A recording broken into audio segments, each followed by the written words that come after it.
on my treadmill here, talking to you. So last night's storm was a bust.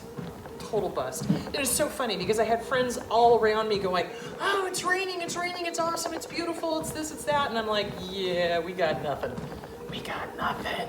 I mean, there was a little bit of lightning and it did not rain here at all, but I've had people that live down the road from me that were like, oh yeah, it was pouring. And I'm like, really? So, supposedly we are going to have more thunderstorms today. So after the show, hopefully is when they'll start, and then I can maybe grab some pictures of what it looks like. I don't know if there's going to be a haboob or not, so we'll have to see how that goes.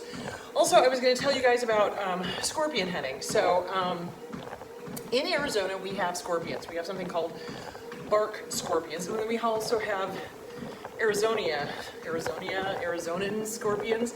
So the native, well, the bigger scorpions are called the Arizona scorpions, and those usually hang out in the desert, right? The bark scorpions are everywhere, and they're tiny. They're little tiny guys. And when we first moved here, we really didn't have a problem with them. We'd see one maybe a year. But then our next door neighbor decided to take out their pool, and after they took out their pool, because they jackhammered it out, all of the scorpions, every single neighbor was like, what the hell? Why are we having all these problems with scorpions now? Well, the scorpions live in the brick walls, the, what are they called? Cinder block walls that almost everybody has here. So they have nests and stuff. And so when they jackhammered out their pool, it disturbed all the nests, all the scorpions spread out to all the neighbors, and now we all have scorpion problems. But anyway, so, and they're the tiny ones, they're not the big Arizona ones. But anyway, the bark scorpions are poisonous, they're dangerous. They're dangerous to babies, they're dangerous to older people that have a allergic reaction or immunocompromised, so you gotta be very careful with those.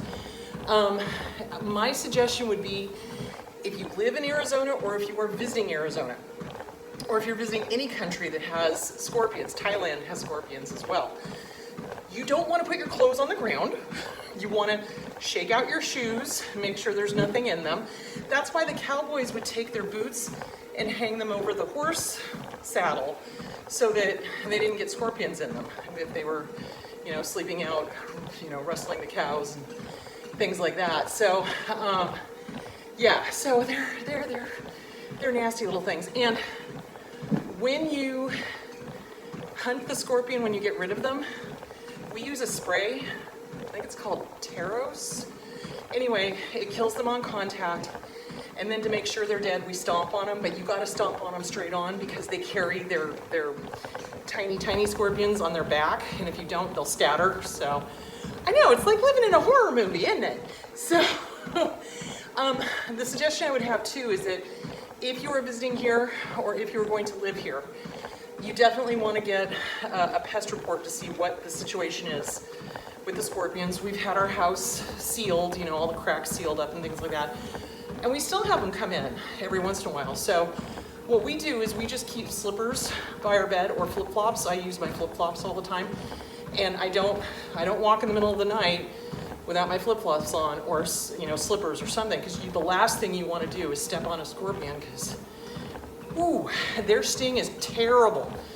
I have not been stung by one, but I have heard that it is like glass, feels like glass, and it just hurts and it radiates up your legs, so, anyway, I hate the little bastards.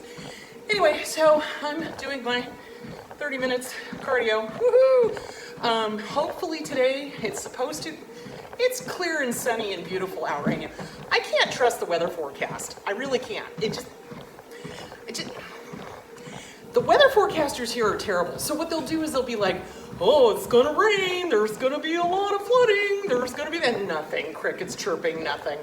But then sometimes they'll be like, oh, it's gonna be sunny and dry and beautiful, and then we get this huge downpour, and I'm like, really? Really? So, anyway, there is that. One other thing I wanted to say about Ozzy. I know. Ozzy is my new obsession. But Ozzy reminds me of my mom too, because in one episode he was talking about his dog Rocky, and my sister, well, okay. People would dump dogs and cats off at my mom's house because we lived out in the country, right? We were kind of away from town, had a ranch, you know, that kind of thing. So we would get stray animals all the time because people are stupid and they're like, oh, the dog will survive, we'll just dump them out in the orchard. What? No. Same thing with cats. Anyway, so my mom, when she was probably in her 80s, she found somebody dumped a little puppy, and she took him in, and she realized she couldn't take care of him, so she called my sister, and she said, hey, can you take this puppy? And so my sister named him Teddy, and that dog was her grand dog, right?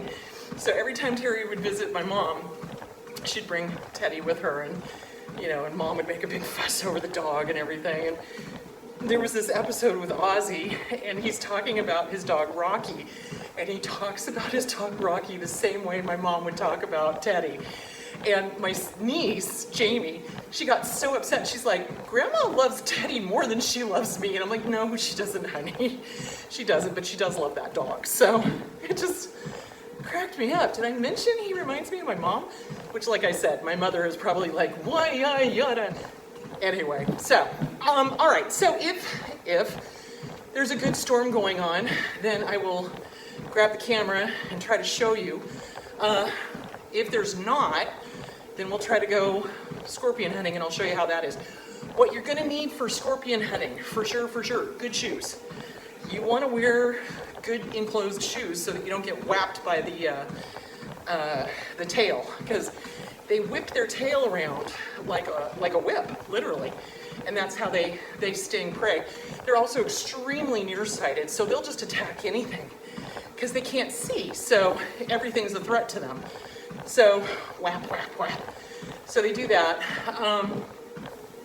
You need a black light. Now, here's the freaky thing about, I don't like spiders to begin with, and it's not really a spider. It's an arachnid, I think. I think it's an arachnid. I don't know. I'm gonna have to check that out.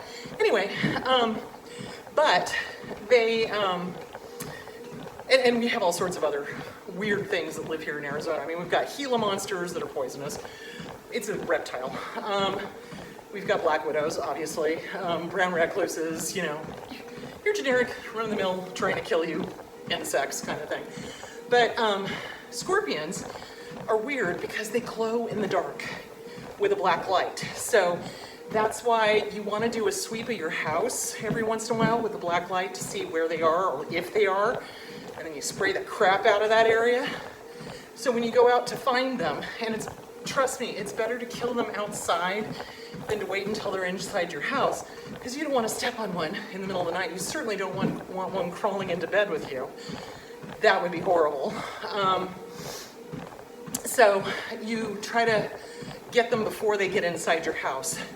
And the thing about scorpions is that they do nests. So in the springtime, when we first started, this year, back to hunting scorpions, because we usually don't do it in the wintertime, there's no need to, because they kind of hibernate, they go away. They have nests. And so there was a spot on our driveway. Every night we would find another scorpion, like every night.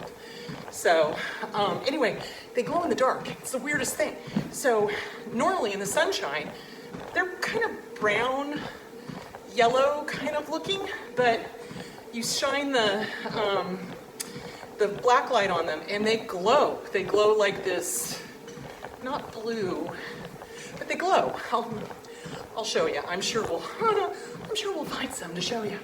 So, and if not, I can find some on the internet and just show you on the internet. Now, I know that there are people going, but Chris, you're a Christian and you're a Buddhist. How come it's okay to go kill the scorpions? Well, here's the problem. Technically, I shouldn't be doing it, but I honestly think they're dangerous, and I think they're dangerous to people that are immunocompromised, and I really don't ever want to be stung by one. I told John, if I get stung by a scorpion, I'm burning this house down to the ground. I am. No way. So, yeah. And I've already had one family member stung by a scorpion. And I'm like, nope, never again. I'm not going to allow it. So I just kill them before they can get into the house. Is that great karma? Probably not, but you know what? It's my problem, not anybody else's. So, and I would prefer to deal with that than to have people I love get stung. So anyway, there is that. Okay, so I'm gonna finish my workout. I'm gonna take a shower. I'm gonna get ready for the show. And hopefully there'll be some sort of thunderstorms, haboob, something that I can show you. And then I'll show you hunting scorpions. All right, kiddos, I will talk to you soon. Do my editing and I'll talk to you soon.